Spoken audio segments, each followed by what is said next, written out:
그냥 넘어가기 어렵습니다. 자, 우리가 지금 영의 생각에서 지금 집중적으로 지금 다루고 있는 게 뭐냐면 정서입니다. 정서.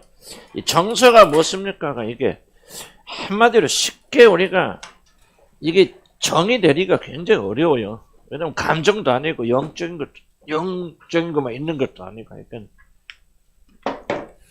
이게 도대체 뭐냐 하는 것은 상당히 쉽지 않은데, 그러니까 뭔가 우리가 뭐 정서란 말 참 이게 저도 아무리 연구를 해봐도 어떻게 딱 마음은 마음인데 마음만도 아니고 영은 영적인 것만 있는 것도 아니고 감정적인 게 많은데 감정적인 게 있는 거. 하여간 무엇인가 우리를 감정, 혼 모든 것 다 이렇게 움직여져서 뭔가 우리들로 하여금 이렇게 행동하도록 만들게 하는, 기쁘게도 만들고 슬프게도 만들고 또 어떤 약간 성경 그냥 일반적으로 마음이라고 많이 표현하는데 그게 이제 여기서만 정서.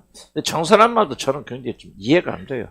잘 정서란 말 자체가 그렇게 생소한 말이고, 약간 좀 그런 복합적인 개념을 가지고 있는 건데 이것을 바로 마음이라고 표현할 수도 있고 영혼이라도 필요할 수 있는데 어쩌면 영혼이라는 말보다는 마음이라는 말이 더 가깝지 않을까 생각이 돼요. 영이라는 건 또 다른. 영은 정서가 없거든요. 영은. 근데 영이 정서를 통해서 움직이기 때문에 그래서 마음이라고 하는 말이 더 가깝죠. 이게 뭐 혼이냐 뭐냐 또 그렇게 너무 복잡하게 생각하지 말고 하여간 영혼의 좌소, 영혼이 어디에 있느냐 이 정서에 있다. 성령이 어디에 부어지느냐 이 정서, 마음에 부어집니다. 우리 감정의 좌소가 어디냐 바로 여기에 있는 거죠. 모든 학자들은 이제 또 뇌로 그렇게 생각하죠. 뇌의 어떤 작용이 감정도 만들고 정서도 만들고. 근데 저는 그렇게 보지 않는 것은 그 뇌의 활동 이상의 것이 바로 있는 거다. 이 정서라는 것은 영혼에 가까운데 그렇다. 영혼 100% 영혼은 아니고. 그러니까 설명해서 신비한 그런 것 작용 그런 것이 우리 안에 있고 바로 이것이 하나님과 관계를 결정짓는 그런 중요한 것이다. 그래서 우리 이제 216페이지 우리가 대충 이렇게 한다는 생각하고 그렇게 지나가면 됩니다. 그래서 하나님께서 우리에게 요구하시는 거 뭐냐? 마음이죠. 이 정서. 마음은 하나님께 드린다. 그러니까 아무리 우리가 하나님께 충성하고 봉사 헌신해도 뭐가 들어가지 않으면 우리의 마음이 들어가 있지 않으면 우리 정서가 움직이지 않으면 하나님께서 받으시지 않는 부분이죠. 그래서 하나님이나 사단이나 무엇을 움켜잡으려고 밟으려는 게 그 사람이 뭐를 빼앗아가면 정서를 빼앗아가면 그 사람의 모든 것을 내가 빼앗아가는 것이죠. 정서는 그런 반응이 있잖아요. 내가 어떤 말 하면 그 사람의 모든 것이 막 그것 때문에 울고 웃고 하는 완전히 정서가 점령당하면은 여러분 뭐요? 어렵게 생각 어려울 때 여러분 젊었을 때 연애했잖아요. 연애해봤자 한 번이라도 안 해봤어요? 해봤잖아요. 그럼 연애해보면 여러분 그 사람 내가 사랑하는 사람을 생각하면 멈출 수 있어요? 없어요? 없잖아요. 왜 세 번만 고개 없죠? 경험이 있잖아. 옛날에 생각해. 그냥 소설이라도 읽어봤잖아. 그죠? 그러니까 내가 그 사람을 여러분 생각하면 멈출 수 있어요? 없어요? 없잖아요. 그 사람에게 마음을 다 빼앗기잖아요. 이게 바로 정서라는 거죠. 그러니까 하나님도 하나님을 하나님을 사랑하고 하나님을 믿는데 이 정서를 하나님께 드리지 않는다면 우리는 하나님을 아무것도 가지고 있지 못하는 거예요. 만약에 우리가 사단이나 세상에 왜 우리 세상을 이기기 어려울까요? 왜 그럴까요? 왜 이렇게 힘들까요? 세상을 이기기 어려운 가장 큰 이유는 세상에 우리 정서가 건너가 있기 때문에. 뭐 세상적인 것을 별로 감동이 안 준다. 그럼 세상 안 뺏기죠. 여러분 지나간 어떤 사람이 우리 동창이 벤츠차를 타고 한다. 그런데 뭐예요? 정말 부럽다. 집에 와서 잠도 못 잔다. 그런 정서를 빼앗긴 거잖아요. 그럼 정서를 빼앗기지 않는다면 세상은 우리를 컨트롤할 수 없죠. 그렇게 해도 아무 감정. 그러면 잘 타는 거야. 무치게 뭘 다 중요해. 우리 동창이 그냥 50평, 2번 60층짜리 의정부에서 최고 비싼 집에 들어갔듯이 20억짜리 집에 갔대요. 그 집에 갔더니 없는 게 없더라. 집에 오면 뭐예요? 잠을 못 자잖아요. 힘들잖아요. 내가 왜 했는지 뭐를 빼앗긴 거예요? 정서를 빼앗기잖아요. 근데 갔다 와서 그래 지가 20억 30억짜리 집 사는 것도 하고 무슨 상관이 난 하나도 안 부러워. 뭐를 빼앗기잖아요. 정서를 빼앗기지 않죠. 마음을 빼앗기지 않으니까 아무런 영향을 주지 않는 것이죠. 그러니까 여러분이 하나님과의 믿음도 마찬가지거든요. 그러니까 하나님과의 믿음이 왜 자라지 않습니까? 그러면 결론은 뭐를 주지 못하게 돼. 여러분 정서로 마음을 그분 들이지 않으니까 마음이 건너가잖아요. 근데 세상에는 마음이 건너가요. 세상적인 것 때문에 잠도 못 자고 울고 불고 분통하고 뭐 형제들 자녀들 뭐 이것 때문에 잠 못 자는데 하나님 때문에는 안 그래. 그럼 뭐 정서 건너잖아요. 주님 말씀하시는 거죠. 입술로 나를 공경하나 마음으로는 나 뭘도 하는 말을 너 나에게 정서 없죠. 주지 않았어요. 그러니까 나 때문에 울고 하지 않아. 이건 나를 믿는 게 아니라 믿는 게 아니라. 그러니까 우리 정서가 건너가야 돼요. 그러니까 여러분 이게 굉장히 중요한 얘기입니다. 아까 얘기했죠. 우리 지원이 편지였고 그림 그리는 케이크 그거 맛보지 못하거든요. 왜 맛본다는 말 무슨 말? 이게 쓰다 아프다 탈다 정서가 건너가야 그걸 맛볼 수 있는데 하나님에 대해서는 정서가 묻어버려. 별 감각이 없어요. 그 사람 하나님 누군지 알지 못합니다. 그래서 우리가 정서가 굉장히 중요하다는 사실.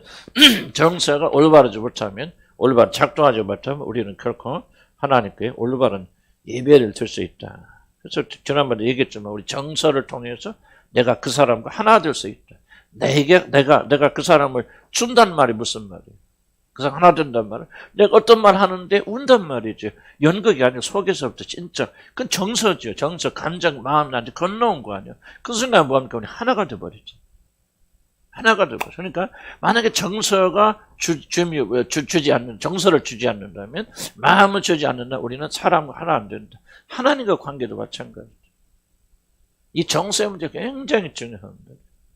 마음이 건너가야 돼. 그 말씀을 듣고 울컥해야 되고, 그 말씀 때문에 울고 웃고, 성경이 뭐라 합니까? 내 말을 듣고 떠는 자, 그를 내가 돌보려니.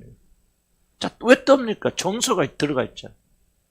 하나님 말씀을 듣고 그래 그렇구나 그런 말씀이냐 하고 아무런 감동이 일어나지 않는다. 그건 뭐예요? 정서가 안 돼 있다는 거죠. 그런데 세상 거 생각하면 울고불고 한다. 정서가 세상에 있는 거죠. 그러니까 뭐예요? 너는 내게 마음을 주자. 입으로는 나를 섬긴다. 나와서 앉아있지만 너희들 마음은 나를 좀 먼다. 너는 나에게 내 자신을 한 번도 준 적 없어.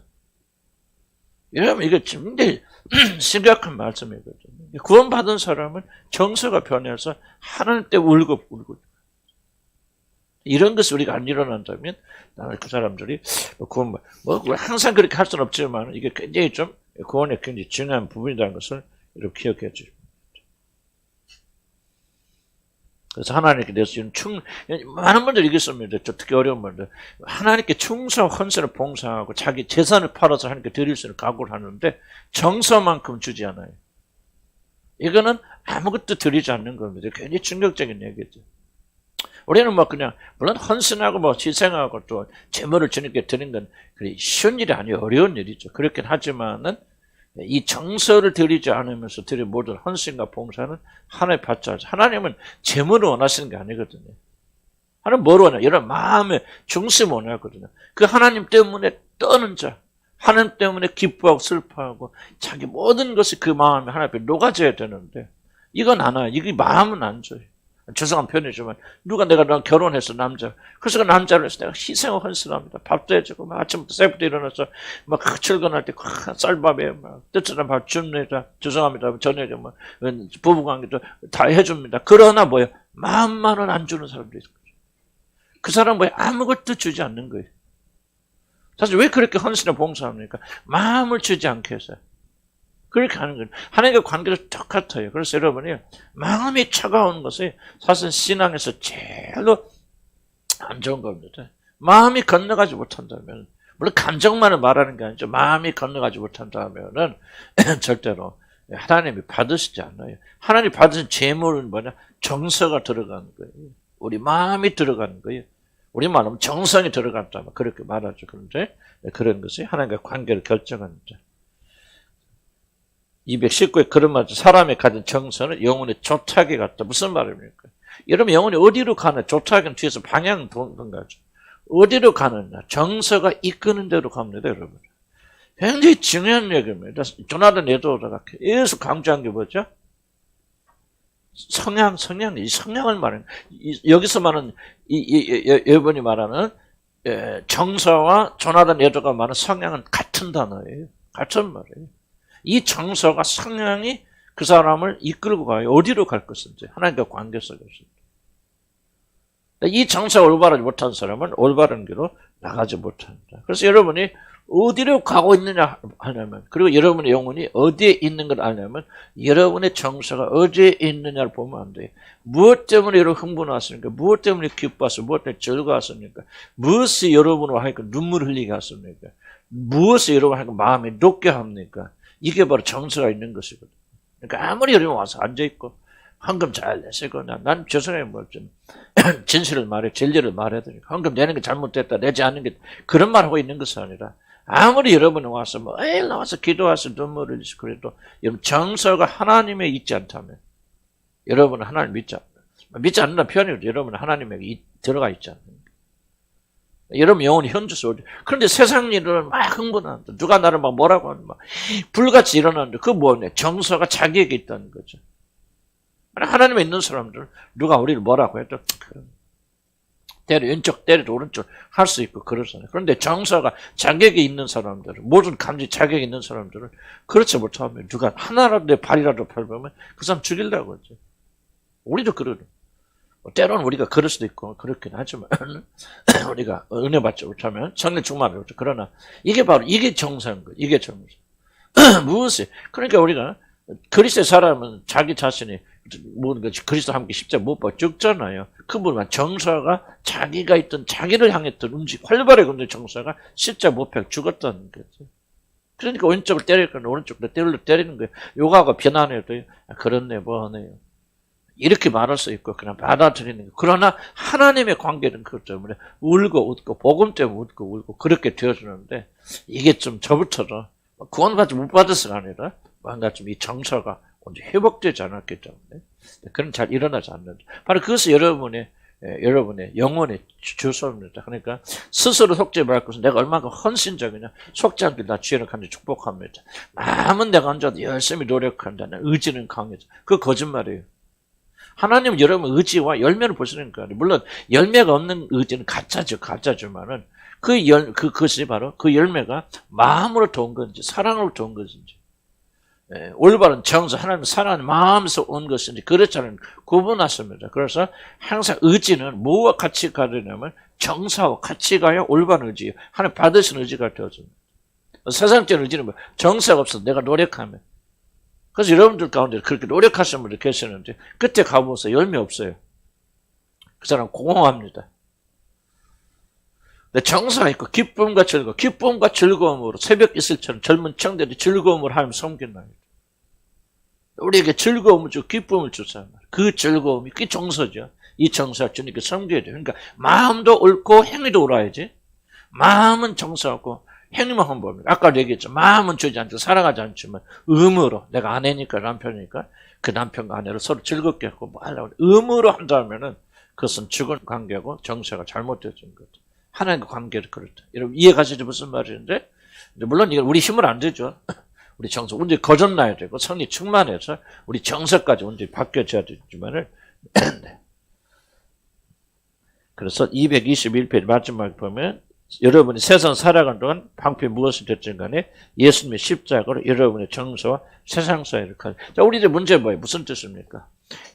우리들의 정서와 세상에 강력하게 묶여 있다는 거죠.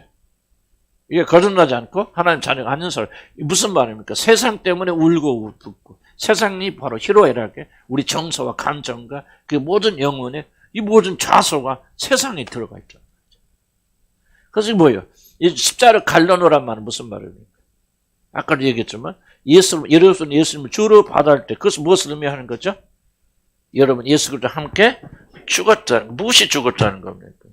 우리가 죽었다는 게 실제 우리가 죽었다는 얘기가 아니고 세상에 정서를 주고 세상 때문에 울고 기뻐하고 즐거워하는 남편 때문에 아내 때문에 그리고 자기 자신의 위치 때문에 그런 자들이 그렇게 기뻐하고 즐거워하는 이 모든 것이 죽었다는 얘기죠. 그래서 항상 십자가로 갈라놓으란 말은 그러면 나와 세상 사이에 십자가를 놓습니다. 이게 바로 주술이에요. 많은 사람이 그렇게 하거든요. 저도 옛날에 그렇게 가르쳤고 그렇게 하지만 이건 절대적인 주술입니다. 그게 십자가. 뭐 정말 하사관과 나사에 십자가를 넣습니다. 오늘부터 세상을 건너지 못하고. 말도 안 되는, 그건 완전 주설이고 장난입니다. 십자가를 모독하는 거예요. 사실 과거에 저도 그런 죄를 지었죠. 우리 회개하고 그렇게 하면 안 돼요. 그러면 십자가를 갈라놓는단 말 무슨 말이죠? 무슨 뜻일까요? 여러분 이걸 이 원리를 잘 이해해야 되죠. 십자가를 갈라놓는다면 무슨 말이에요? 십자가를 놓는다면 무슨 말이에요? 어? 좀 그리스도인의 문제가 뭐지? 세상과 나가 뭐로 강력하게 묶여 있죠? 정서라는 거 강력하게 묶여 있죠. 그 여기 십자가를 놓란 말이 무슨 말이에요? 그렇지? 십자가에서의 죽음을 다시 한번 상기하란 말이에요. 내가 예수님을 구주로 받아들일 때 뭐예요? 이 정서에 대해 죽었단 말이에요. 예수 그리스도가 육으로는 죽으시고 영으로서 그가 부활하서 그러죠. 예수님은 예수님 죄인이었단 말이에요. 우리가 똑같은 육신을 가지고 있잖아요. 그러니까 육신의 연약한 죄에 대해서 연약한 육신에 대해서 죽으시고 영으로 부활하셔. 그쪽은 뭐냐? 세상의 정서에 반응하는 세상적인 정서를 가지고 있는 우리들은 예수 그리스도와 함께 십자가에 못 박혀 죽었다는 이 믿음을 가지고 이 믿음을 우리 삶에 적용하라는 거죠. 십자가 사건을. 이게 바로 우리 사회 십자가를 놓는다는 말이죠. 이걸 이렇게 다 설명할 수 없으니까 그 상징적 언어를 그렇게 쓰는 것인데 우리가 기도할 때만 아무리 이런 믿음도 없지. 그렇죠? 믿음도 없지. 예수 그리스도와 함께 죽었다. 그게 무슨 뜻인지도 몰라. 그런 사람이 예수님과 하나서 세상과 나서 십자가를 뒀으면 그게 무슨 의미가 있어요? 역사할까요? 안 할까요? 안 하죠. 안 하는데 뭐가 있습니까? 귀신들이 역사하는 게 그게. 주술은 이게 그래서 귀신들이 역사. 그래서 그렇게 트는 것 같아. 황홀경에 빠져. 그러면 이 사람은 뭐요? 계속해서 이런 거 하겠죠. 이런 거 하면 할수록 뭐가 약해져. 그래서 어떤 일을 십자가에서 실제로 일어난 사건, 그것이 우리를 변화시키고 정서를 새롭게 하는데 이 사건이 계속 약해지는 거죠. 그래서 우리는 줄기차게 이 복음으로 다시 매일 돌아가서 도대체 예수 그리스도를 주로 고백하는 사건이 무슨 사건인가를 지속적으로 기억하고 그래서 항상 갈보리에서 일어난 사건, 예수 그리스도를 나의 구주로 받아들일 때 그리스도 연합해서 그분의 죽었다는 것이 무슨 의미인가 지속적으로 우리가 기억해야죠. 그래서 십자를 놓는 그렇게 다시 돌아간다는 얘기거든요. 이제 복음을 유감스럽게 저는 생각하는 많은 분들은 이 복음의 내용을 잘 설명하잖아요. 그럼 뭐라 합니까? 우리가 예수님 말아, 우리 구원 받아서 하나님 자녀다, 우리 성령 무슨 사람이 되어서 그러니까 우리가 나가서 주를 충성하고 헌신하자 이렇게 나가는 거죠. 복음의 내용을 몰라요 사람들. 복음의 내용을 모르기 때문에 능력이 없어요. 자기 힘으로 하죠. 이렇게 이런 사람들 뭐가 강해는 자아가 굉장히 강해져 버려요. 자기가 강해져 버립니다. 그래서 이 사실은 열심히 충성 헌신하는데 그게 뭐냐? 바로 예수님께서 부인하시는 난 너희들이 누군지 도무지 몰라. 그리고 뭐라 하죠? 내가 주의 이름으로 선지자 노릇했습니다. 내가 주의 이름으로 복음 전했습니다. 내가 주의 이름으로 설교하고 저같이 가르쳤습니다. 예수님 뭐라 합니까? 너 누군지 다 도무지 몰라. 왜? 자기 의로 한 거예요. 자기 노력으로. 나 이미 구원 받았으니 이제 구원받은 우리들이 복음 전하자 이렇게 살자 하고 뭐로 돌아가잖아요. 능력의 근원인 십자가로 돌아가지 않고 자기 힘을 의지하잖아요. 그러니까 주님 말씀 난 너 누군지 몰라. 불법을 행하는 자들은 이 말이 굉장히 중요한 말입니다. 불법은 법은 뭐예요? 우리의 능력이 어디서 나오는 십자가에서 나오는데 불법은 뭐예요? 십자가를 통하지 않고 자기 육신을 통해 살려고 합니다. 그래서 인간 의지만 계속 올려놓으니까 본성은 다뤄지지 않으니까 그 사람이 뭐냐? 거칠어져요. 십자가의 나중에 원수가 되어져요. 그래서 상처 줍니다. 제멋대로 합니다. 그러니까 우리들도 저도 이게 함정이 많이 빠질 때 많거든요. 그럼 다시 십자가로 돌아와야죠. 예수님과 함께 연합해 죽었단 말이죠. 이것이 바로 우리들의 정서를 항상 이렇게 그래서 복음은요 지속적으로 선포돼야 돼 우리들한테. 예수를 믿을 때 어떤 일이 일어나 모릅니까? 구원 받았어요. 그러나 구원받은 우리들이 지속적으로 그것이 무엇을 의미하는가를 지속적으로 기억하고 이것을 믿고 신뢰하지 않는다면 우리는 이 육적 전쟁에서 이길 수가 없어요. 이 정세. 그래서 세상과 우리 사이를 갈라놓는다 하는 것은 뭐예요? 결국 이렇게 했을 때 세상 때문에 울고불고 하지 않는다는 말이죠. 여러분 보세요. 우리 친구 동창회 갔는데 보니까 정말 50평짜리 아파트에 막, 아유, 진짜 그 우리 흐리였네. 우리 전에 우리 교회 나갔던 분인데 자기 처남인가 누군가, 자기 동생이 하남에다 집을 샀는데, 그게 20억 됐대. 뭐 3억인가, 4억인가 얼마 줬는데, 그 20억 대. 잠을 못 잤네, 자기. 진짜, 그래, 결국 나가요. 우리 지금 안 계신 분인데. 그게 뭐냐면 이 정서가 되는. 돈이 있고 세상이 있다. 그럼 그 왜 그러냐? 그러면 구원받지 못했거나, 구원받았어도 다시 한번 내가 예수를 주로 고백하는 것이 무슨 일인가를 다시 한번 잊어버렸다, 기억하지 못하는 거죠. 그러니까 그 정서가 세상에 향해. 그래서 그 사람의 마음이 어디가 있냐를 우리가 설명해 주는 거예요. 믿음은 다른 게 아니에요. 이런 정서가 어디 있습니까? 무엇 때문에 울고 붑니까? 무엇에 여러분의 기쁨과 즐거움과 슬픔을 가져다 줍니까? 하는 것을 꼭 좀 기억해야 됩니다. 물론 여기서 이제 이분이 강조하는 222필 강조하는 것은 그렇다고 해서 우리가 세상의 모든 걸 부인한다는 말이 세상의 것을 소유하지 말란 말인가? 먹지도 말고 입지도 말고 좋은 집, 그 말을 하고 있는 게 아니죠. 우리가 먹을 수 있고 입을 수 있고 좋은 식당에 가서 먹을 수도 있고, 그러나 그리고 좋은 집에 살 수 있죠. 하나님 주셨다면. 이러면 하나님께서 축복하셔서 40평 아파트에 산다. 도둑질한 것도 하나님 이렇게 주셨다. 그걸 우리가 괴로워할 필요 하나도 없잖아요. 정서는 뭐냐면 그것이 여러분의 위로가 된다면 마음을 차지하고 있다. 이걸 말하는 거예요. 아이고 나 이거 40평에 살지만은 50평에 살지만은 이건 별로 중요한 거 아니에요. 그냥 주님 명하시면 언제나 내려놓고 갈 수 있죠. 그래서 하나님 감사합니다. 이렇게 먹고 살고 편한 집을 살고. 그러나 그것이 여러분의 행복을 좌우한다면 그 말이 정서는. 이것이 여러분 위로가 된다. 부자가 뭐래요? 부자가 뭐 있죠? 성에 나오는 부자가 있죠? 농사를 지어서 많이 소출을 걸어서 그리고 창고가 모자라니 창고를 터서 가득 채워놓고 뭐라고 말합니까? 부자가? 나의 영혼아 이렇게 먹을 것, 수년 먹을 걸 세웠으니 오늘부터 뭐야? 그 문자 그대로 제가 기억 못하지만 뭐 하니까 이제부터 평안히 거하자. 이게 바로 정서예요. 그 사람이 말줄을 많이 가지고 있다는 게 그게 문제가 아니죠. 근데 그 부자의 문제는 뭐예요? 그 자기 자신의 평안을 어디서 찾았다는 거예요? 하나님이 아닌 물질에서 찾는다. 이해가시죠? 그러니까 결코 이분도 강조하는 것은 물질을 부인하는 게 아니라 소유를 부인하는 게 경건한 게 아니에요. 다윗 왕은 여러분 소유가 있었어요, 없었어요? 되게 부자였어요. 엄청난 부자였죠, 다윗은. 그러나 다윗은 물론 실수도 있었지만 그러나 다윗은 결코 그 물질을 의지하지 않았고 물질에 자기 정서를 주지 않았어요. 이게 중요한 거지, 물질을. 그러니까 뭐냐, 자기 모든 정서가 감정의 기쁨과 슬픔이 오직 하나님과 관계 속에 있어요. 하나님과 잘 될 때는 기뻐하고 즐겁지만은 하나님과 문제가 생기면 영혼의 깊은 무덤 속에 내려가서 다윗이 구했던 한 가지 소원이 뭐예요? 주여 아무리 주님이 나를 벌하셔도 주의 성령만은 내게서 거둬가지 마십시오. 그렇게 간구하잖아요. 그러니까 모든 다윗의 문제는 모든 많은 물질을 가지고 있었지만 그의 정서는 물질이 있지 않았다. 지금 그걸 말하는 거예요. 아멘? 그러니까 여러분이 잘 먹을 수 있어요. 고급 식당에 가서. 그래서 내가 이 얘기했잖아요. 기억납니까? 그런 거 뭐 휴가도 갔다 놀러 갔다 다 필요하고 좋다. 그러나 여러분이 무엇을 느끼지 않는다면 그것이 뭐예요? 거룩한 공허를 느끼지 않는다면 거기서 만족한다면 정서가 거기 있죠. 야 여기 오니까 좋다. 물론 좋다. 좋은데 여기서 힐링되네. 나는 여기 오니까 진짜 아무런 부족함이 없어. 그렇게 말하면 여러분 정서가 거기 들어가 있는 거죠. 이게 바로 음란이라는 거예요. 자 보세요. 내가 여자들 만날 수 있죠. 그죠? 단둘이 만나는 거 아니죠. 뭐 상담을 한다든지 뭐 한다든지 할 수 있죠. 목사님이니까.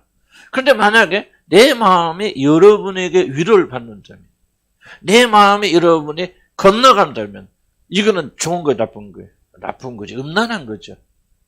이해갑니까? 똑같은 거예요. 우리 세상에 필요에 의해서 세상에 직장에 다니기도 하고 차도 사기도 먹기도 하고 그냥 차를 살려면 돈 있고 하나님 주셨으니까 좀 좋은 차 사고 편안한 사람 되고 집도 여러분 가면 평안히 갈 수 있는 집을 사는 게 그 문제가 없죠. 그런데 여러분이 그 집을 여러분 위로로 삼는다면 부자처럼 이 집이 있고 내 통장에 100억이 있으니 나는 이제 걱정 근심 없어. 어떤 것이 와도 나는 평안할 거야. 평화로 부른다면 그의 정서가 어디 있다는 거예요? 세상에 있다. 이걸 지금 경계. 이해가시죠? 물질은 기독교에서 보는 물질은 악한 거예요, 선한 거예요? 물질이 선합니까, 악합니까? 뭐 대답이 적고 이러면 자신있게 이런 정도 해야지. 선에 약해요? 선하죠. 근데 무엇을 약합니까? 그 물질을, 선한 물질을 하나님 대신에 위로자로 삼켜줄 때, 안식으로 삼켜줄 때, 나는 돈이 없으니까 정말 힘들어, 불안해. 여러분, 그건 뭐예요? 돈이 하나님의 자리에 있거든요. 그러니까 부자는 물질을 의지할 수도 있고, 가난한 자들도 물질이 없기 때문에 여러분 안식하지 못한다면 여러분 부자나 가난한 자 똑같습니다. 틀린 거 없어요. 여러분 정서가 돈에 들어가 있죠. 돈이 안전이요. 돈이 피난처죠. 이게 바로 우상숭배의 큰 문제를 일으킨단 말이에요. 아멘? 이해가시죠? 그래서 우리가 어떻게 하면 우리 정서가 하나님께만 들어올 수 있을까는 우리 힘을 들을 수 있는 게 아니고 굉장히 중요하다는 것을 여러분 기억을 하시기 바랍니다.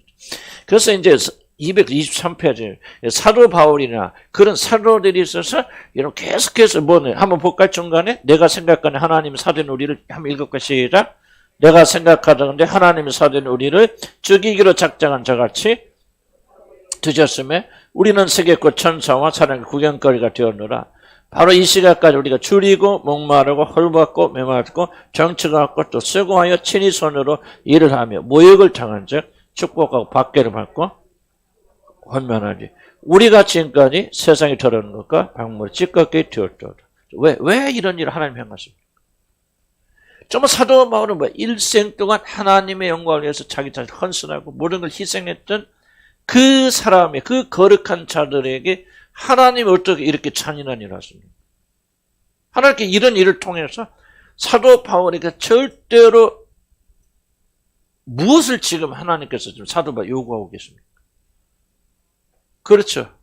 정서가 세상에 건너가지 못하도록, 세상을 의지하지 못하도록, 세상의 것에 기쁨을 취하지 못하도록 하나님의 사랑하셔 크게 써. 이 사람 넘어지면 안 돼. 기독교에 있어서 굉장히 중요한 분이기 때문에 사도 바울이 넘어지면 안 됩니다. 그래서 하나님께서 이를 사랑하시고 이를 통해서 많은 일을 하시기 때문에 어떤 경우에도 그의 정서가 세상으로 건너가지 못하도록 그가 의지하고 붙잡을 모든 걸 다 끊어냈습니다.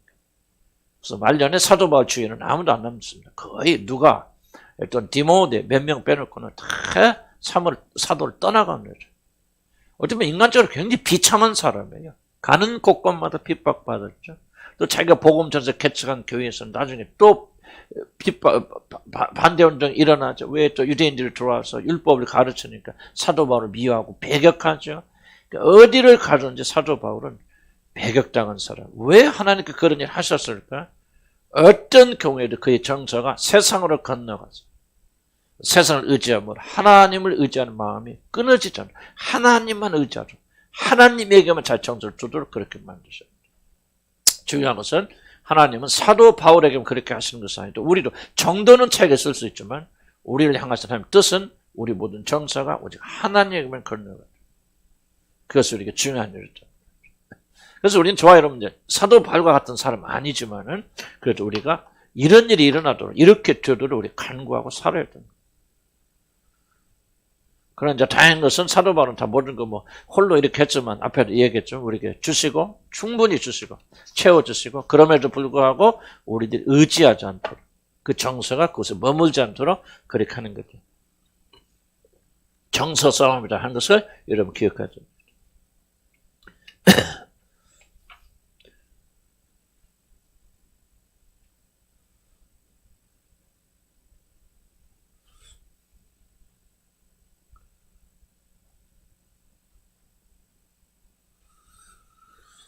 그럼 어렵게는 224페이지는 내가 두서없지만 그래도 줄수면 이렇게 줄거리 맞춰 나갑니다. 그렇죠? 하나님께만 우리 정서를 주도록. 그럼 왜 그러느냐? 왜 그런 일 하느냐? 세상이 주는 그 어떤 것도 우리의 모든 걸 채우기에 충분하지 않다. 세상의 그 어떤 것도 여러분 영혼을 만족시킬 수 있는 그런 것은 아니다. 그러니까 세상이 마음을 주면 여러분 결국은 뭐예요? 실망하게 되죠. 전도서 난 전도서 가끔 읽습니다. 전도서 여러분 주기적으로 읽으세요. 전도서. 전도서 결론이 이겁니다. 헛되고 헛되니 이 세상에서 추구하시는 모든 것은 다 헛되다는 얘기예요. 그래서 여호와를 경외하는 것 외에는 하나님을 찾는 것 외에는 그렇게 결론을 많이 내리진 않지만은 이제 솔로몬은 사실은 어떻게 보면 불신자같이 나중에 죽잖아요. 하나님도 버림받고 정말 이게 우상숭배자로 죽습니다. 사실 솔로몬은 후기는 비참해요. 하나님과 관계 속에서는요, 솔로몬은 실패자입니다. 대실패자입니다. 그러나 그가 어쨌든 그가 이제 죽음을 앞두고 모든 걸 상실한 그 하나님과 관계 속에서 빛을 잃어간 그 상실 속에서 하나님 주신 지혜에 따라 조명한 게 뭐냐면 이 세상인 것은 그 어떤 걸 추구하더라도 다 헛되다는 거예요. 헛되고. 그래서 우리가 만약에 헛된 이 모든 것을 추구하면은 이 세상의 그 어떤 것도 우리에게 만족을 가져다 줄 수 없다는 사실을 우리가 깊이 깨달은지. 문제는 뭐냐면은 이것을 인간들은 이렇게 생각하지 않는다는 거죠. 지속적인 속임이 뭐냐면은 이 세상의 것을 무엇인가 추구하고 성공을 이루면 우리에게 만족한다.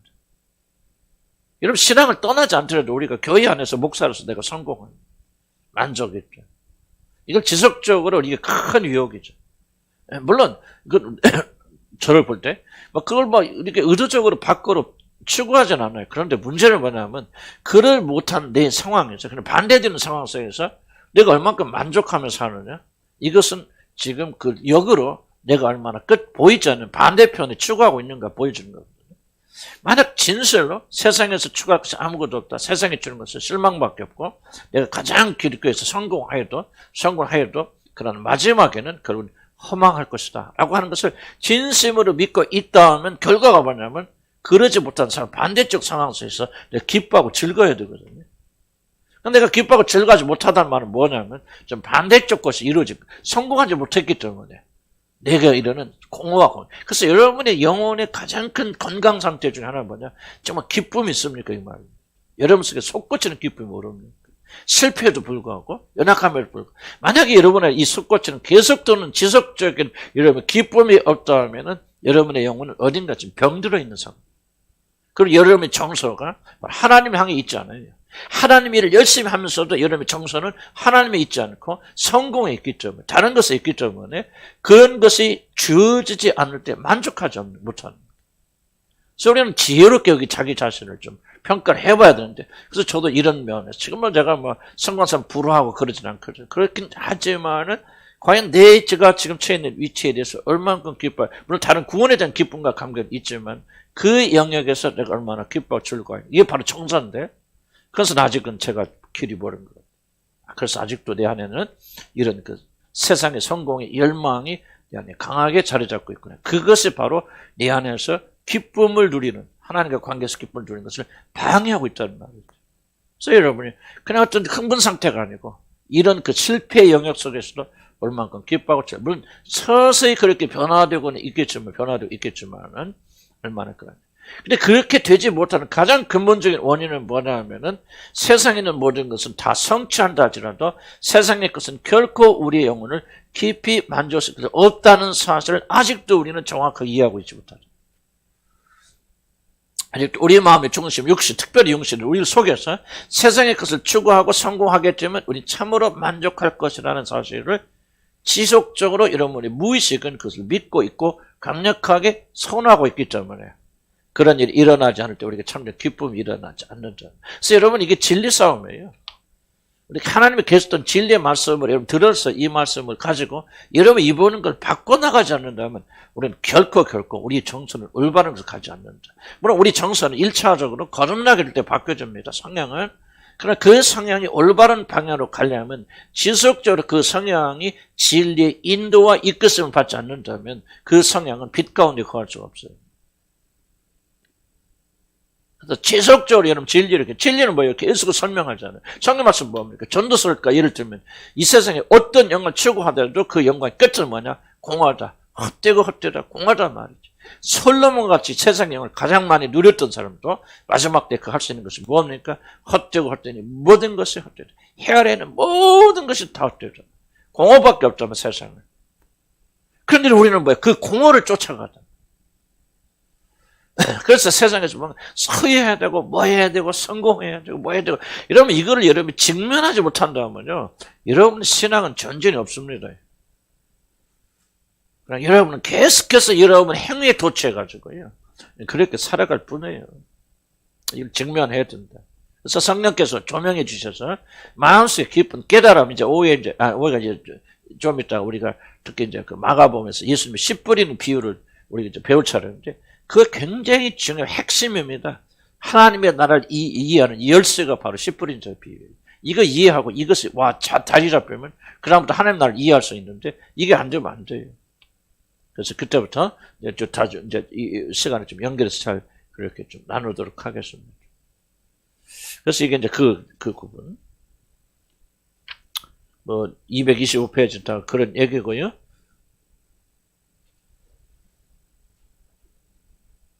그러니까 이 세상에 그 의미를 두고 사는 것이 잘못됐다.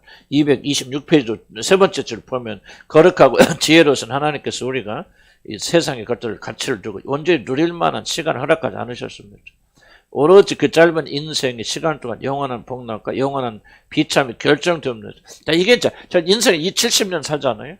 여기는 70, 강건하면 70이고. 그때 70년 사는 사람도 어렵다. 이 책이 쓰여졌다. 17세기에 쓰여졌는데요. 이 책에 쓰여질 때 보니까 평균 수명이 51세래요. 그러니까 70살을 사는 사람이 거의 없다는 거죠. 그러나 인생은 70세인데 그 짧은 시간에 여러분이 모든 행복과 모든 것을 맛보고 또는 그렇게 살 수 없다는 거예요. 70년의 기간은 왜 우리에게 중요하냐면 이 70년 기간이 여러분이 영원한 시간에 가서 어떻게 살 것인가 결정짓는 시간입니다. 난 여러분들 성령께서 우리 지혜를 주셔서 이 말을 잘 깨닫길 주의를 하는 축복합니다. 지금 여러분이 살고 있는 이 생애는요. 이 생애 자체가 행복이 아니에요. 행복이 아니고 불행이 아니에요. 잠깐 있다가 사라지는데 이 기간은 뭐냐면 영원한 시간에 들어가서 어떻게 살 것인가를 결정짓는 그 유일한 결정하는 시간입니다. 여기가 종착역이 아닙니다. 여기가 천국이 아니에요. 많은 분들은 착각하죠. 여기서 결정해야 되는데 결정하는 시간에 결정하지 않고 마치 여기가 모든 것이 끝이라고 생각하고 여기에서 모든 끝장내려고 그래요. 그래서 여러분 결정할 거 잘 결정을 못합니다. 영원한 시간에 들어가서 영원히 어떻게 살 것인가를 어디서 결정하느냐? 바로 70년의 이 기간 동안 여러분 여기서 결정하는 거예요. 그리고 여기서 준비하는 것이죠. 나는 성령께서 이 모든 지혜를 여러분 주셔서 그렇군. 그러니까 여러분 인생의 의미를 잘 이해하는 게 중요하거든요.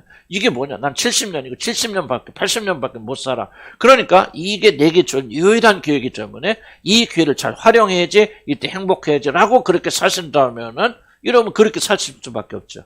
그러나 여러분 생각이 아니야. 우리는 죽으면 다시 살게 되고 영원한 시간을 살게 되어지는데 그 어디에 들어가서 어떻게 살 것인가를 지금 여기서 결정한다면은 어떻게 합니까? 사도 바울은 그런 거 알고 믿음의 사람은 그걸 알았기 때문에 이 세상에서 정말 행복하지 못했죠. 세상의 관점으로는 모든 걸 빼앗겼죠. 도둑질 당했죠. 죽임 당했죠. 그런 상황 속에서 모든 걸 잃으면서도 그들이 무엇을 찾았습니까? 무엇을 준비하였습니까? 영원한 세계에 들어가서 어떻게 살 것을 왜 그러냐면 그들은 지혜가 있기 때문이죠.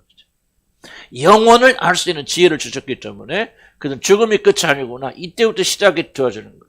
근데 여러분 이 말을 여러분 머리 지식으로 다 이해하지만요. 심각하게 생각하는 사람 그렇게 많지 않아요. 심각하게 생각하는 사람은 이 세상에 삶이 그렇게 매이지 않을 거예요. 고난이 오고 고통이 와도 가난한 삶을 살아도 그래. 여기서 내가 이 기회를 통해서 내가 그 영원한 세계에 들어갈 준비를 하고 산다면 그거 그렇게 고통스럽지 않거든요.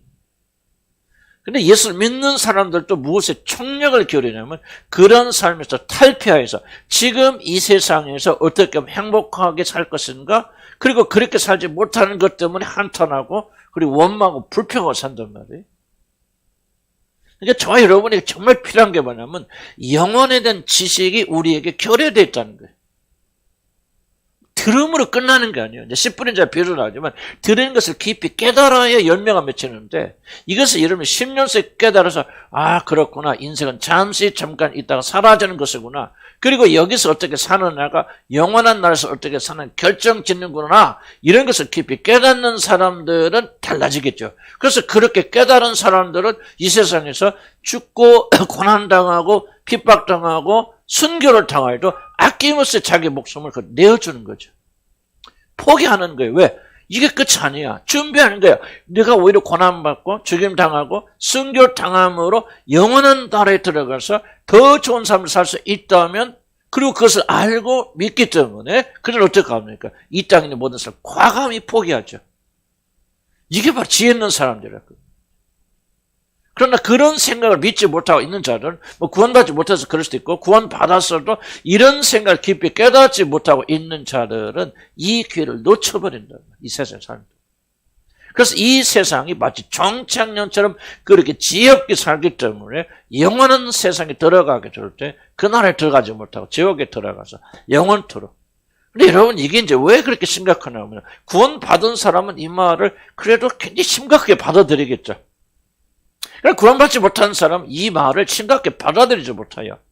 깨닫지 못해요. 듣기는 들어요. 듣기는 듣고 잠깐 그렇구나 하고 싹은 트지만은 여러분 집에 가서 사는 동안 집에 나가는 순간 다 잊어버려. 그 사람은 전혀 나는 하나님 구원받은 백성이 아니라고 생각해요. 깨닫지 못해. 깨닫지 못하니까 열매가 없죠. 변화가 없죠. 그래서 우리는 여기 있는 말씀을 들을 때 여러분 거듭나고 하는 자녀들이라면요. 마음으로 받아들여야 돼요. 성경에 보면요. 좋은 마음이, 그러니까 좋은 밭이 뭐라고 하냐면 마태복음, 누가 보면 뭐라 희한하게 이렇게 말합니다. 마음이 선한 자.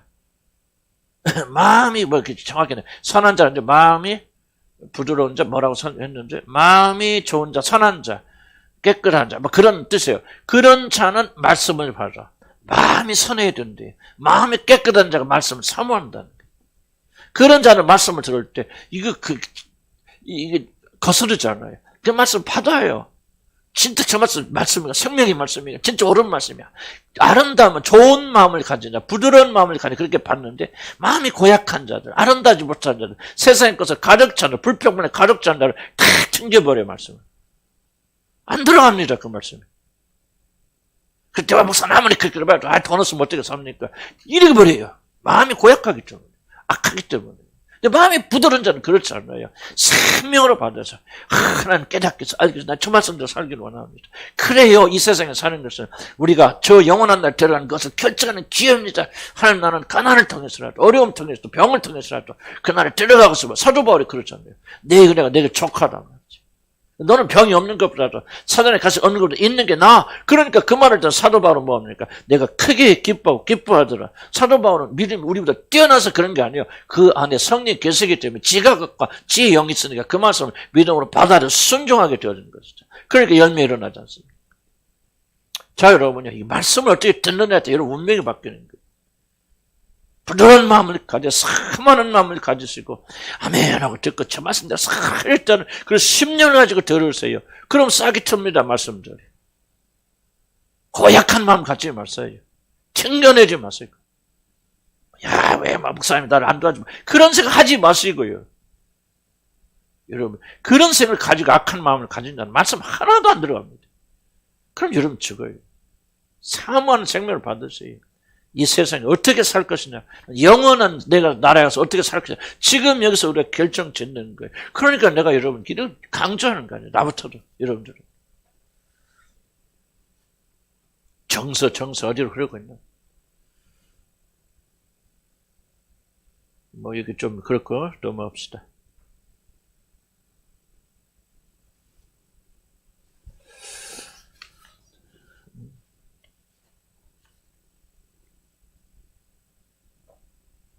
그러니까 뭐를 여러분 기억해 두자면 우리 228조에 있는 것처럼 세상의 정서를 따라하는 게 얼마나 위험한 거예요. 그렇게 보세요. 자 다시 주목. 그래서 여러분들이 70도 살면서 여러분 영원한 운명 결정짓는데 왜 그것을 못 들어가게 됩니까? 정서 때문에 그러죠. 마음이 그저 흐르지 않아요. 마음이 여러분 세상으로 향하잖아요. 여러분 자신을 향해죠. 여러분 보호하고 지키고 여러분 행복하고 안전하고. 여러분 공격하는 거 여러분 정말 깨쳐서라도 여러분이 진리까지 들어오도록 하기 위해서 내가 지금 계속 강조하는 거예요. 이 정서가 그런 데 몰려 있다면은 여러분 이 말씀 들어오겠습니까?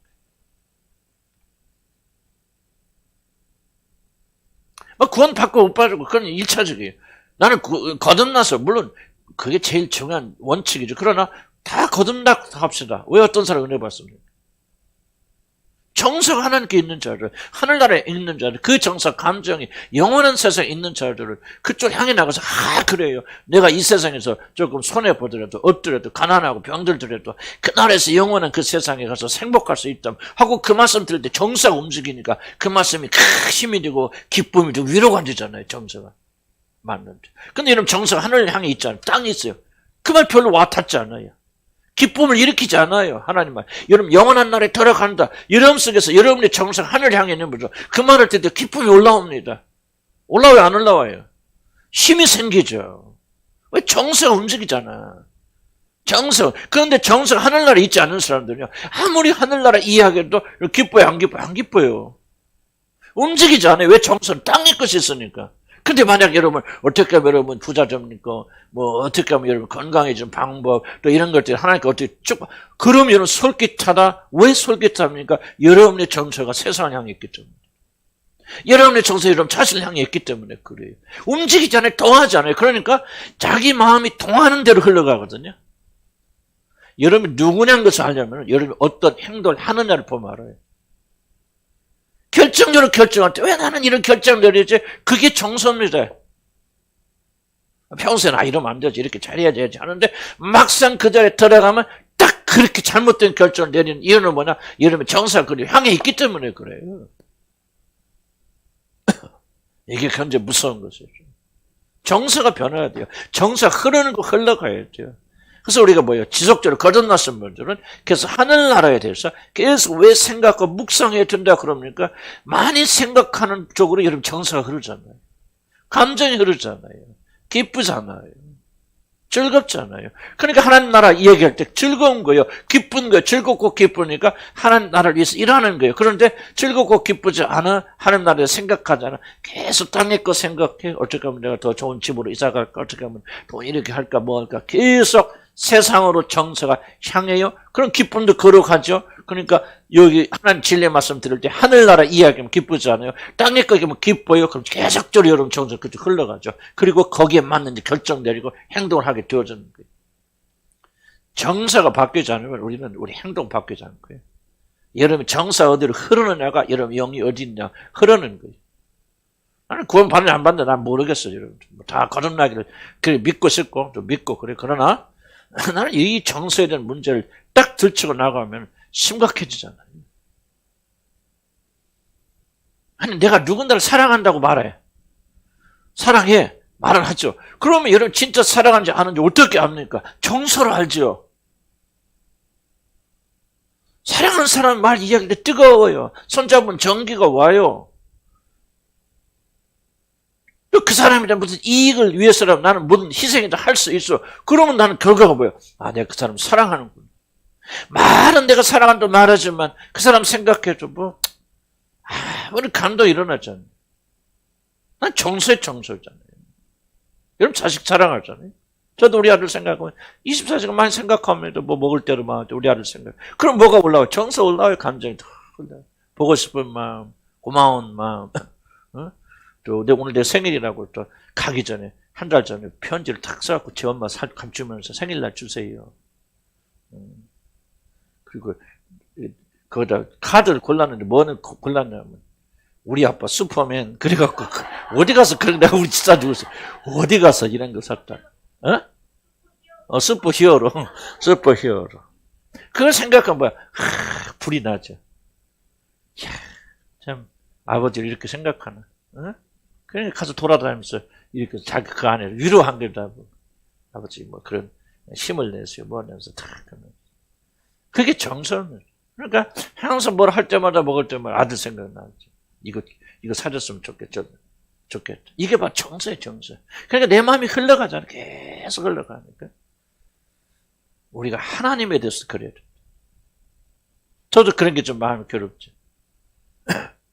야, 이게 내 마음 정서하지. 나 고민돼서 같이 이야기하는 거예요. 여러분에게 정말 중요한 것은 여러분의 마음이 어디로 흐르고 있습니까? 여러분 운명을 결정짓는 거예요. 여러분 누군가를 결정짓니다. 그 다음 봅시다. 230페이지 정서의 본질. 무슨 얘기를 하냐면 이 정서의 본질 이야기는 여러분의 정서가 바뀌기 전까지는 여러분의 전에는 참으로 변화하는 것은 불가능합니다. 정서가 안 바뀌면 여러분 변화하지 않습니다. 이걸 지금 강조하는 거예요. 여러분 왜 신앙에 전진이 없습니까? 왜 이렇게 믿는 게 힘들고 어렵습니까? 정서가 안 바뀌었기 때문에. 물론 거듭나지 않아서 정서 안 바뀔 수 있지만은 거듭난 여러분들도 정서의 기본은 바뀌어 있지만 그 정서에 익숙지 않고 그 정서를 쫓아가지 않기 때문에 여러분 믿음은 자라지 않는 거예요. 여러분 믿음의 현주소는 어디냐? 다른 거 없어요. 여러분 정서가 어디 있습니까? 하나님 때문에 기뻐하고 즐거워합니까? 죄 때문에 슬퍼하고 합니까? 이런 것이 아니라면은 우리는 결코 열매 맺는 그런 삶을 살기가 어렵다는 거죠. 자, 처음 정서 232편 읽습니다. 처음 정서는요. 자 보세요. 하나님께서 아담과 이브를 창조하셨을 때 그리고 그들이 타락하기 이전의 정서는 뭐냐면 모든 정서는 영적인 정서예요. 하나님의 관계, 하나님만 바라보고 기뻐하고 즐거워하고 하나님 모든 정서가 하나님을 향해 있죠.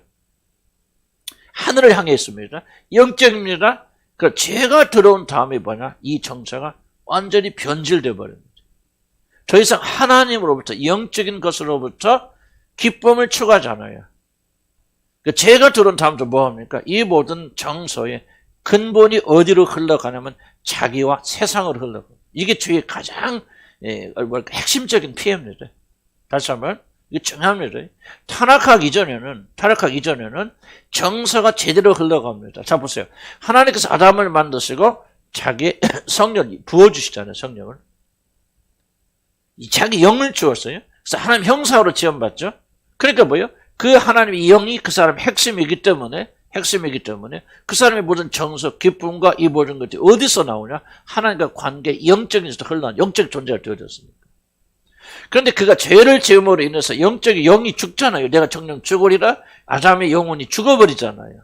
하나님께 대해서 더 이상 반응하지 못해요. 그럼 어떻게 반응합니까? 왜 아담이 죽습니까? 자기가 모든 것이 중심이 되려고. 무슨 말이에요? 정서로 보면. 모든 정서의 센터가 자기예요. 근데 하나님 때문에 기쁜 게 아니에요. 더 이상. 죄를 지은 인간들은 하나님 때문에 기쁘고 슬프지 않아요. 나와 나에게 일어난 일 때문에 기뻐하고 즐거워요. 그리고 슬퍼합니다. 자, 이해가지 무슨 말인지? 자, 주먹, 멍하고 좀 잘 들어야 정신 차렸어요. 4만 원만 들으셔야 돼요. 다시 한번. 이건 지적으로 이해가 안 돼서 내가 강조하는 거예요. 근데 영적으로 중요하기 때문에 강조하는 겁니다. 가정나기 이전에는 그들의 정서가 하나님 향해 있기 때문에 그들의 모든 기쁨과 슬픔, 하나님 말씀에 순종하면 기뻐하고 그리고 순종하지 않고 하나님과 관계 어긋나게 될 때 그들이 슬퍼하게 되는 모든 정서의 핵심은 하나님을 향해 있고 영적이라는 말은 무슨 말입니까? 하나님과 관계되는 게 영적인 것. 하나님이 중심이 되는 걸 영적이라고 말합니다. 영적이었는데 이제 그가 사단의 유혹을 넘어서 받아서 어떻게 표현하죠? 이때부터는 내가 모든 것이 중심, 내가 하나님이 되려고 그렇게 결단하죠. 자, 하나님처럼 되려고 명령을 어기고 선악과를 따먹게 되어진다. 그래서 죄의 핵심은 뭐냐면 하나님이 정세의 중심이었던 것이 뭐로 대치가 되냐? 나라고 하는 거예요. 그리고 나가 되니까 그다음 뭐예요? 세상이래. 나의 중심이 세상이니까. 세상의 중심이 나이기 때문에 세상과 내가 정서의 중심이 되는 것이 죄의 핵심이에요. 이건 잘 들으시기 바랍니다. 왜 이걸 제가 강조하냐면요. 이건 구원받았고 이런 죄에서 해방됐다면 이 정서에서 해방돼야 돼요. 구원받은 사람들이 전형적인 어떤 일이 일어납니까? 이 자기를 향한 정서에서 해방됩니다. 진짜 여러분 거듭나고 여러분 성령 여러분 거하시면 뭐가 달라진지 아십니까? 자기 자신에도 모독하고 자기 자신을 공격하고 자기 자신이 만족하지 못하여도 그런 옛날처럼 고통하지 않아요. 더 이상 자기 중심 자기가 아니에요. 구원받는 사람 그게 변합니다. 그러나 구원받지 못하는 사람들은 어떤 사람 이런 아무리 교회 잘 다녀도 이런 무관한 자기가 자아의 중심이에요. 정서의 중심이 되어서 내 감정의 기쁨은 즐거워하고 누군가 나를 짓밟거나 나에게 손해를 끼면 불같이 일어나고 모든 정서가 폭발되는 그 정서의 무게가 어디가 중심지가 자기에게 있잖아요. 자 보세요. 하나님이 자기 중심했던 사람이 이게 바로 구원이잖아요. 그러니까 죄짓기 이전에는 그래서 하나님 때 그러니까 누가 자기를 욕하고 공격하거나 뭐 그래도 별로 이렇게 움직이지 않아요. 내 행복 별로 관심 없어요. 에덴 동산에서 내가 하나님 중심이 되냐 마음에 관심 없었잖아요. 죄가 들어오기 전에는. 하나님 명령에 순종하고 복종하고 서로 사랑하고. 그러나 죄가 들어와서 사단이 네가 하나님이 되어라고 될 수 있다고 말해서 그것을 받아들이는 순간부터 모든 정서의 중심은 자기가 되어서 이제 자기에게 일하는 일 때문에 웃고 울고 기뻐하고 슬퍼하는 점. 이게 뭐의 결과예요? 죄의 결과예요. 구원은 뭐냐? 구원의 열매가 뭐냐? 구원의 증거가 뭐냐면 이 정서가 다시 회복되어서 나가는 거예요. 그래서 여러분을 누가 알아주지 않아도, 높여주지 아니하여도 여러분 오케이. 뭐 상처가 아주 안 될 수는 없겠지만은 그거 그렇게 중요하지 않아. 내가 내 말 안 들어도 오케이. 내가 우주의 중심 아니니까 하고 정서에 큰 영향을 받지 않잖아요. 그런데 우리가 구원받았다고 하면서 누가 나를 섭섭하게 한다, 나를 몰라준다, 왜 불같이 일어납니까? 그럼 아직도 여러분의 정서는요, 하나님의 여러분이에요. 예? 나잖아요. 그럼 이렇게 구원 받으셨습니까? 구원은 시작이 됐겠지만은, 여러분, 이 완성 향해 나가야 돼요. 이것으로 여러분의 구원이 어떻게 되는 걸 알게 된단 말이에요. 하나님이 얘기할 때 졸리죠. 여러분 이 얘기 해보세요. 여러분 누구 지적이 지금 졸려 안 졸려? 정신 바짝 나죠? 이게 뭐예요? 정서가 여러분 향해 있다는 거죠. 여러분이 관계된 건 긴장해요. 여러분이 관계된 것 때문에 울고 웃어요. 그런 하나님의 관계된 건 긴장 풀어버려요. 이건 뭐예요? 믿지 않는 자들이야 그 말. 나 구원받지 않은 사람이라 그렇게 말하는 게 아니에요. 이렇게 잘못된 것들은 우리 안에서 제거해내야 합니다 그 말이에요. 이건 구원이 아니에요 여러분들. 정서가 흐르는 것이 여러분의 마음이 있는 것이 여러분 어디에 있느냐 그 말이에요. 이런 것이 잠깐 있다도 우리가 회개하고 다시 회복한다면 그 하나님 백성이지만 전혀 이런 일들이 회개되지 않고 지속적으로 여러분 마음은 여러분 자신의 보호에만 관심을 가지고 있다면 여러분 어떤 종교적 행위를 하든 금식하든 기도하든 여러분 울고 불고 하든 여러분 하는 사람이 아니라는 거예요.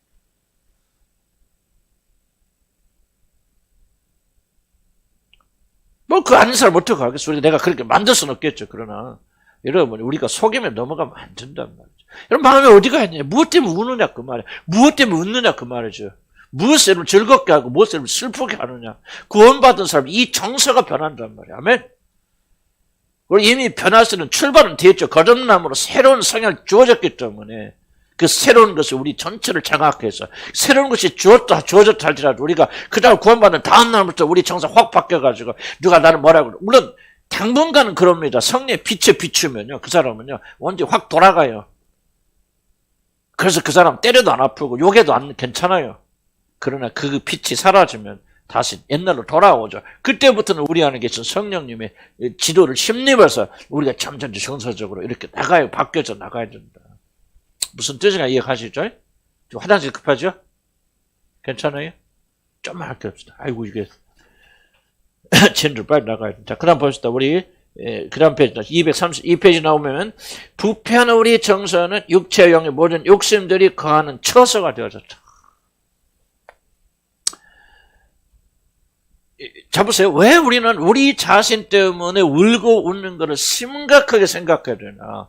이것은 단순히 믿음은 좋고 뭐 하고 그런데 그 영역에서만 그런 것이 아니에요. 그런 것은 뭐냐면 여러분의 영혼의 현주소를 적나라하게 보여주거든요. 이것 때문에 우리 생각하는 거죠. 단순히 나는 하나님도 사랑하고 뭣도 잘 됐고 믿음도 좋은데 그냥 꼭 나에 대해서 이렇게 하는 것은 그건 좀 내가 아직도 못 이기기 어려워. 그걸 지금 말하고 있는 거 아니에요. 그것은 뭐를 보여주냐? 여러분의 영혼의 위치가 어디 있느냐? 왜냐하면 벌써 여기 나오죠. 우리 부패한 정서는 육체와 영의 모든 욕심들이 거하는 처소가 되어서 모든 것들, 육신에 관계된 것, 여러분의 죄와 모든 것들이 다 어디서 딸딸딸딸 뭉쳐서 나타나느냐? 어디에서? 정서에서 나타나는 거예요. 정서에서. 심각하다는 얘기죠. 잘 나가고 건강하고 있는데 거기만 문제가 있는 것이 아니라 내가 아주 종합적으로 구원은 받을 수 있겠지만은 종합적으로 병들어 있다는 사실을 보여주는 게 바로 정서예요, 정서. 여러분 자신을 높여주지 않을 때, 알아주지 않을 때, 여러분은 뭐 좀 혼낸다든지 그럴 때 얼만큼 그것이 여러분의 깊은 상처가 되느냐. 이게 바로 여러분의 영혼의 현주소라는 거예요, 여러분. 나는 완전하다 그 말 하고 있는 거 아니에요. 나도 똑같은 위치에 있지만 이걸 저와 여러분이 심각하게 받아들여야 된다는 거예요. 나는 기도 열심히 잘하니까 그걸로 측정하지 말라 이거죠. 나는 열심히 헌금 내고 나는 열심히 막 금식하고 울고불고 기도합니다. 그게 여러분의 영혼의 현 주소가 아니라는 거예요. 여러분의 현 주소는 정서가 어디가 있냐 그 말 정서가. 무엇 때문에 여러분 흥분하십니까? 무엇 때문에 기뻐하십니까? 무엇 때문에 여러분 슬퍼하십니까? 무엇 때문에 여러분이 움직이십니까? 이 정서가 어디가 있냐 그 말이죠.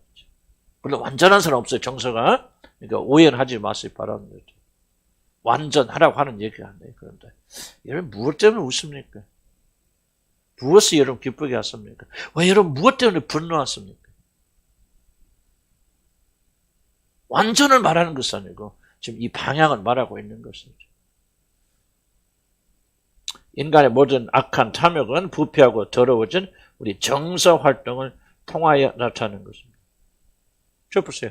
탐욕 뭐예요? 탐욕. 뭐 예를 들자면 어떤 사람이 뭐 가방을 들고 갔는데 루이비통이 됐죠. 요즘 그게 제일 비싼가 할건 루이비통인데 뭔 똥이 내가 왜 똥이 나온지 모르겠죠. 어쨌든 자 보세요. 여러분 탐심은요. 정서가 움직이지 않으면 탐심 안 생깁니다. 그래서 보는 순간 여러분 정서가 움직인다면 뭔가 자극을 받는다면 예쁜 여자가 지나가는데 마음이 설렌다. 이게 정서거든요. 이런 걸 말하는 거죠. 이런 것들이 뭐냐? 탐심을 이뤄나간단 말이죠. 그래서 우리는 다지는 거예요. 정서 일어날 수 있죠. 그러나 우리는 예수의 이름으로 물리치고 인생의 헛됨을 가지고 루이비통 100개, 1000개 들고 다 뭐합니까?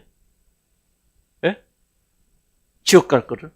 그러니까 우리가 이제 그런 생각으로 올라올 수도 있지만 누르고 간다면은 우리는 하나님의 자녀들 있지만 그런 정서가 여러분 안에서 강하게 일어나서 여러분 누를 수 없다면 그것은 굉장히 심각한 문제라. 그래서 탐심이 어디서 온다? 정서에서 온단 말이야. 정서에서 온다. 편하되면 뭡니까? 나도 굉장히 옛날 되면 차 좋아하거든요. 옛날 차 좋아하는 사람 뭐 부럽다 타고 싶다. 나는 옛날 그랬던 사람이거든요. 나 차를 굉장히 좋아하니까. 근데 거듭나고 주님을 만나고 난 다음에 이게 뭐야? 사라진다. 차가 좋은 게 있으면 보여. 난 보지만은 디자인 괜찮아 보냐. 그 정도 이상의 의미는 안 줘요. 왜? 난 변화됐기 때문에. 내가 그렇게 하려고 노력하는 게 아니에요. 정서가 바뀌잖아요. 그러니까 더 이상 좋은 차 타고 다니고 하는 걸 부럽지 않아요. 전혀 부럽지 않아요. 집도 마찬가지 집도. 나는 그래서 조금 집 살자, 뭘 살자. 그런 얘기를 자꾸 하는 이유는 뭐냐면 살 수만 있으면은 그게 부럽지 않아요. 전혀. 뭐 학력 멋지고 부럽지 않아요. 나는 우리 아들 자식도 말해요. 주에 오늘 아침도 기도하면서 우리 아들이 하나님 자녀가 됐다. 목사가 됐다는 거 얼마나 기쁩니까? 거기서 놀란 축복이 어디가 있어요? 내가 목사님에게 이렇게 말하는 게 아니에요. 나의 전에는 그렇게 생각 안 했거든요. 나도 깨어지고 부서지고 또 하나님께서 다 무너뜨리면서 야 그렇구나. 아무것도 못해도 하나님을 알고 구원받은 자녀가 돼요. 이거 한 가지면 참 감사하구나. 뭐가 바뀐 거예요? 정서가 바뀌었는데 속으로는 불불 끓으면서 그러면 하는 게 아니라 그 말이에요. 여러분. 정서는. 다른 사람이 부러우면서도 내가 아닌 척 하는 게 아니라 그 말이에요. 여러분들. 근데 아직도 여러분들 좋은 차를 타고 하는 사람이 뭐 부럽다면은 성공한 자녀를 바라보면서 여러분이 낙심한다면은 그것이 여러분이 지금 정서잖아요. 이것이 뭐를 이끌어가냐? 탐심으로 이끌어지고 죄로 이끌어간단 말이에요. 정서가 바로 잡히면 우리는 죄에 대해서 이길 수 있어요. 그러나 정서가 바로 잡히지 않으면 여러분 죄에 대해서 이기지 못합니다. 여러분 이게 중요한 거예요. 많은 분들이 이걸 이해하셔야 돼. 무엇가 눈에 보이기 좋은 거. 자 보세요. 아담과 이브가 왜 선악과를 따먹죠? 가서 보니까 보암직도 하고 먹음직도 하고 지혜스럽게 하는 건 탐스러운지라 그게 매력으로 다가오잖아. 이게 정서예요. 그 전에까지는 그들이 수없이 보았기에 동산 중앙에 있으니까 그러나 아름답게 보이지 않았어요. 그러나 죄가 들어오니까 유혹이 들어오니 유혹은 아름답게 보이잖아. 그래서 그 자리에서 그따를 따먹는지 잘 모르겠죠. 그러나 우리가 평상적으로 생각한다면 고민하고 뭐 했지만 이 정서를 이기지 못하는 거죠. 그래서 아름다고 하니까 손을 댑니다. 먹습니다. 죄를 짓게 되어지잖아요. 여러분, 세상이 여러분에게 아름답게 보이면 여러분 절대로 세상 못 이깁니다. 그래서 하나님께서 구원받은 자들, 거듭난 자들에게 정서를 바꿔주시고 새 성향을 주시는 거예요. 그리고 우리는 성령 안에서 세상을 계속 길러나가야지. 아멘? 그래서 여러분들이 성장해서 이제 점점 도 닦아서 그런 게 아니고 이렇게 하지만 조금 내가 이기는 힘이 생겨서 이건 도 닦는 것이고 우리 안에서 근본적으로 세상, 그러니까 세상의 험함을 알게 하시고 하늘의 영광을 알게 하신다. 아멘. 그래서 우리로 하여금 이게 좀 힘을 주시라는 게 이게 정서고 이 정서가 바뀌지 않는다면 여러분 하나님의 의로운 결과는 바뀔 수 없어요. 이게 굉장히 중요한 거예요. 그래서 조나단 에드워드가 무슨 말을 하든지 그는 성향이란 말을 강조하잖아요. 이게 안 바뀌면 그 사람 구원받죠. 그 구원받았다면 성령이 주었다는 뜻이 뭐냐? 성향이 바뀌어졌다 그 말이에요. 그래서 더 이상 세상은 유혹받지 않는다. 사람의 사랑을 유혹받지 않는다. 물론 그것이 완전한 뜻은 아니고 점점 그래서 예수 안에서 점점 자라나게 되어진다. 아멘. 좀 더 계속해 나가야겠지만 시간이 없었죠. 길게 못할. 그러나 하여간 무슨 제가 의도적으로 좀 반복하고 있으니까 조금씩 더 깊이 이해가 되어지죠. 자, 구원받는 사람은 뭐를 믿어야 돼? 마지막으로 봅시다. 그럼 구원받은 사람들에게는 이 무엇을 여러분 이 성향의 중요성을 이해하셔야 돼요. 그리고 여러분 예수 그리스도 안에서 뭐가 세상을 향한 정서는 죽었단 말이죠. 그리고 여러분 안에 뭐가 주셨습니까? 하늘의 정서가 주어졌습니다. 그래서 구원받고 성령 여러분에 계신 분들은 뭐가 있습니까? 여러분 안에서 하늘의 것을 사모할 것을 할 수 있는 그런 정서가 주어졌기 때문에 위의 것을 찾으라고 말하는 거예요. 정서가 안 바뀐 사람 어떻게 위의 걸 찾습니까? 안 돼요. 바꿔놨기 때문에. 세상을 향했던 정서는 예수 십자가에 못 보여 죽고 하늘을 향해 찾아가는 정서는 열려 있기 때문에 무하게만 하면 순종하게만 하면 여러분이 일어난 작품. 이게 복음이에요. 노력하라는 것은 아니고. 근데 안 됩니다. 그런 마음도 안 생깁니다. 예, 그거는요. 정답은 그 사람 거듭나지 않은 거예요. 노력해도 안 된다면 아무리 노력과 발버둥 쳐도 이 정서의 변화가 없다면 여러분 정서는 뭐예요? 안 바뀐 거예요. 근데 여러분 믿음을 가지고 해나갔더니 정서가 시간은 걸릴지 몰라도 바뀌어 나가더라. 세상의 것을 이길 수 있는 힘이 생기더라. 그렇게 부럽게 되는 것들이 이제는 바뀌어서 진실로 가난한 것을 위해서 기뻐하더라. 저도 그랬거든요. 처음 이게 내가 그렇게 기도해야 된다고 해서 기도한 게 아니에요. 정서가 바뀌어 성향이 바뀌니까 내가 가난한 거 어저께도 기도하면서 또 감사해요. 하나님 정말 돈 없는 거 너무 감사하다. 그러니까 끝까지 뭐예요? 끝까지 주님을 구할 수밖에 없잖아요. 찾을 수밖에 없잖아요. 근데 중요한 질문은 이것이 그렇게 행복해야 된다는 의무감 때문에 하는 것입니까? 그렇다면 여러분 정신속에서 진정한 기쁨, 오는 아니지만 그런 즐거움으로 올라옵니까? 후자가 되어야 여러분 정서가 바뀐 거라는 거죠. 그리고 거듭난 사람 반드시 이게 되어진다 안 되어진다? 되어집니다. 그래서 여러분이 고난 당한 거, 어려운 거, 이 세상에 살면서 뭐 좀 남편이 그런 관계에 있는 거, 그래서 여러분이 진심으로 감사하게 돼요. 그러다가 유혹도 받습니다. 사실은 그렇긴 하지만 여러분 진심으로 여러분이 실패를 감사하게 될 때, 다른 사람보다 좋지 못한 환경을 가지고 있는 것을 감사하게 될 때, 정말 이게 남편을 부르기 어려운 사람 주님께서 허락하시는데 그 뜻을 알고 감사하게 되었을 때 여러분 그때부터 그리스도의 사람으로 살아갈 수 있는 거예요. 이게 안 바꾸면은 절대 안 됩니다. 노력하죠. 그 사람 노력해서 천국에 들어가는 게 아니에요. 근데 그 사람은 노력해서 천국에 들어가려고 그러거든요. 이거는요 하나님의 초자연적인 역사로 바뀌어져야 돼요. 거듭남을 무엇을 합니까? 이게 여러분이 시작됐다면 완전하지 않아도 완전 유혹받지 마시고 완전하지 않아도 전혀 내가 전에 가지고 있지 못한 정서의 변화가 있다. 내가 그렇게 뭐 때문에 못 이뤘는데 이제는 그 이뤄도 그래 뭐 지가 있으면 뭐 없으면 어때 하고 이겨나가더라. 속은 상하고 힘은 들지만 그리고 세상의 것을 놓을 수 있는 이거 진짜 난 불가능하다고 얘기했는데 이게 되어지더라. 완전하진 않지만 이런 걸 보면서 여러분들이 아는 거예요. 증거를 억지로 만들지 마세요. 증거는 억지로 만들어지는 게 아니라 여러분 자연적으로 여러분이 일어나고 있습니까? 이건 전혀 아니고요. 난 예수 구원받는 확신은 있고 죄 용서받는 확신은 들어요. 그런데 이거는 그 전혀 그렇지 않습니다 하신 분들은 죄송하지만 죄 용서받은 게 아니에요. 속으면 안 돼요, 여러분들. 구원은 강력한 겁니다. 그리고 구원받으시면 이 사실 믿고 나가면요 반드시 여러분요 승리하는 사람이 됩니다. 아멘.